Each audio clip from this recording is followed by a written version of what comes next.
Magandang araw sa inyong lahat. Ako muli si Jason T. Asuncion and today meron tayong bagong tutorial na gagawin sa Visual Basic. At bago muna po yun, maraming salamat sa inyong lahat, sa mga nagko-comment, sa mga nag-view, sa lahat po ng mga nag-request, sa mga subscriber, maraming salamat po. At kung gusto nyo po akong i-add sa aking Facebook account, ito po ang aking Facebook account, chadsummer99@yahoo.com, or sa aking Twitter account, teacher_Jason, or dito po sa ating YouTube channel. Kung gusto mo mag-subscribe para updated kayo sa mga bagong video na i-upload natin, it's chadsummer99. Okay? So, start po tayo.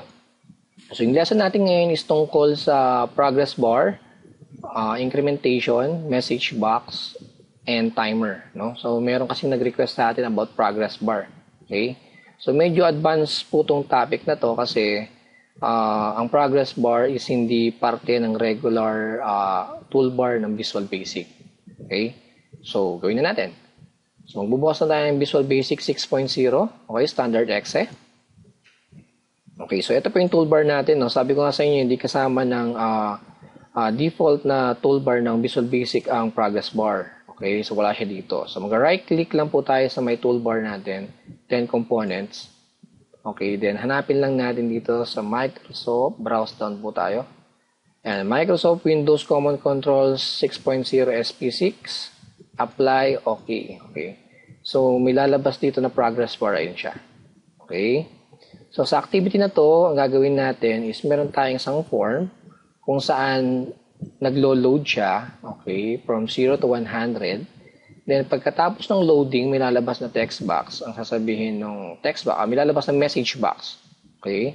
Ang sasabihin ng message box is loading complete. Then, pag pinindot mo yung okay, mag-close yung form 1 at bubukas yung form 2. Okay? Yun yung activity na gagawin natin. So, kailangan natin dalawang form, no? So, pwede tayong mag-add ng form dito. Add form. Okay? Or pwede sa ating Project Explorer. So, right-click lang kayo dito sa Project Explorer natin. Okay. Then, add form. Okay. So, form. May dalawa tayong form. Form 1, form 2. So, para ma-distinguish natin sino si form 1, sino si form 2. Sa form 1, maglalagay tayo ng isang label. At ang caption ng label na yun ay hello. Okay. Label 1 natin, ang caption niya ay hello. So, lalakyan natin ng konti para visible siya mamaya. Okay, so mga size 26. Okay, yan. Then, sa form 1 rin natin, lalagyan natin siya ng progress bar. Ito siya. Okay, sa ibabaw ng progress bar na yan, lalagyan natin ng isa ulit na label. So, may dalawa tayong label. Yung label 2, okay, gagawin natin, medyo lalakyan rin natin yung text niya para visible siya mamaya. Okay, sa runtime. Mga size 16. Okay, tama na yan. Then, buburahin ko po yung caption niya na nakasulat na label 2. Okay, blank natin. Yan. Kailangan rin natin isang command button. Okay. So, sa caption ng command button 1, lagay natin start. At, kailangan rin po natin ng, okay, medyo lakihan rin natin yung font size nito. Para medyo maganda rin. Okay. Kailangan rin po natin ng isang timer. Ito yung timer, no? So, kahit lakihan nyo yung timer nyo, hindi po lalakihan. At kahit saan nyo ilagay yan, walang problema. Dahil sa runtime, hindi naman nakikita ang timer. Okay? So, simulan natin. So, sa progress bar muna tayo. Sa progress bar, pag pinindot yung progress bar nyo, okay, yung pangalan niya ay progress bar 1. Okay, isa sa mga mahalagang property nito ay yung minimum at saka yung maximum, no? So, yung minimum, ito yung minimum value niya. Ibig sabihin, pag nagsisimula siya, magsisimula siya sa 0. Okay, maximum value niya is 100. Okay, so pwede mong palitan yan. Gusto mong magsimula sa 50, walang problema. Gusto mong mag-end sa 1,000, walang problema. Pwede mong palitan yung minimum and maximum value. Okay nga, yung nga lang, ang wag mo lang gagawin is yung gagawin mo mas malaki yung minimum kaysa sa maximum. Okay, so pwede natin palitan yan. So, gagawin natin yung default niya, no? Ang minimum niya is 0, maximum niya is 100. Yan, default na value ng progress bar. Okay? Okay. Then, sa timer naman, pag pinunta na yung timer, makapansin natin yung properties niya is konti lang, no? So, by default, naka-enable true siya. Ibig sabihin, in runtime, kahit wala kang ginagawa, tatakbo yung code, na nakatype sa loob ng timer. Okay? So, ayaw ko yun. Ang gagawin ko, enabled false ko siya. Okay? Then, sa interval niya, papalitan ko siya ng 1,000. So, ano yung interval? So, yung timer kasi automatic nga yung pag-run niya, no? Yung interval, yun yung pagitan kung kailan niya ulit irarun yung same code na yun. Okay? Yun yung pagitan. So, pag sinabi kong 1,000, ang katumbas niya sa oras natin is 1 second. Okay? So, kung gusto mong gawing 5 second yung interval, gawin mo 5,000. So, mas mabilis, bawasan mo lang yung number. Basta yung 1,000, katumbas niyan, 1 second sa ating oras. Okay, yun yung interval. Pagitan nung pag-run ulit ng code na yon na nakasulat sa loob ng timer. Okay, kasi yung code natin, ilalagay natin sa loob ng timer. Okay? Okay. So, itong timer natin, mangyari, meron siya dyan. Gagawin ko muna, i-double click ko yung form natin, no? So, lalabas itong form load na to. Okay, mag-declare muna tayo ng variable. So, sa taas niya, sabihin ko, dim a as integer. Okay? So, nag-declare ako. Ang pangalang variable natin is a. Okay?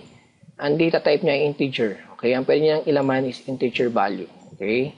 Sa form load, talagyan ko ng starting value yung integer natin na a, yung variable na a.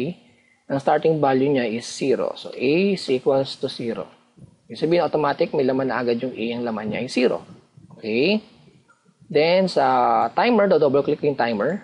Okay, nasa labo ko ng timer underscore time, timer 1 underscore timer. Okay? So, dito ko gagamitin yung formula na increment. Ito yung tawag natin incrementation, no? So, paano ba gumawa ng formula na gano'n? When we say increment, increasing, no? Increasing value. Okay? Padagdag lang siya, padagdag. So, ang isa mga basic formula nun is ganito. A is equals to A plus, ano ba, 10. A is yung variable natin. Okay? So, ibig sabihin, kung ano man laman ng A natin, dagdagan mo lang ng 10. Okay? So, kung ang laman ng A natin is 0, plus 10, so ang laman ng A is 10. So, pag tumakbo ulit yan, dahil nasa loob siya ng timer, okay, at may interval nga siya, pag tumakbo siya ulit, kung ang laman ng A ngayon is 10 na, a-add ka ulit ng 10, 20, and so on and so forth. Okay, so yun yung incrementation na sinasabi, no? So, add lang siya ng add dun sa value ng variable. Okay? So, yung value ng variable, nasa-save rin sa variable na yun. Yung nga lang, ang pinaka-fix na value dyan ay yung 10. Okay? Siya lang yung lagi mong dinadagdag. So, kahit 1 pwede, kahit anong number pwede. Okay? So, yun yung incrementation, yung increment formula natin. Pagkatapos nun, tawagin ko yung progress bar. Okay, ang pangalan ng progress bar natin is progress bar 1. Yung mismong value niya na property ang gagamitin ko. Ilalagay ko is equal to A. So, ano mang magiging value ng A is magiging value rin ng progress bar.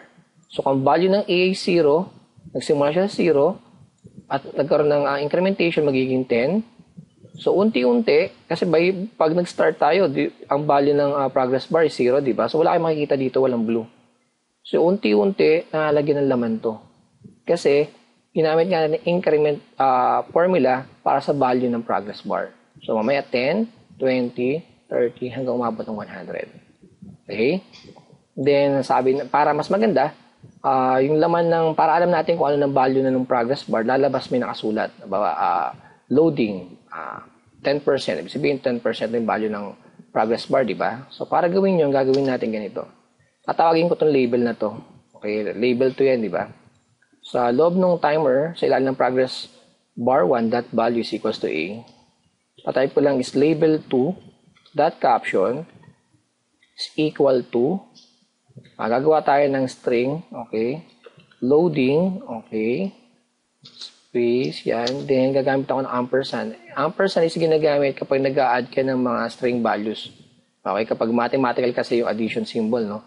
Pero pag string values, ampersand. When we say string, ito yung combination ng letters, numbers, symbols, and spaces. So, parang malalaban ng string siya. Nasa loob siya ng double quotes. Yan, double quote, diba? Nasa loob siya. Okay, kapag isa lang kasi, character. Pag dalawang character na, ang tawag doon, string. Okay?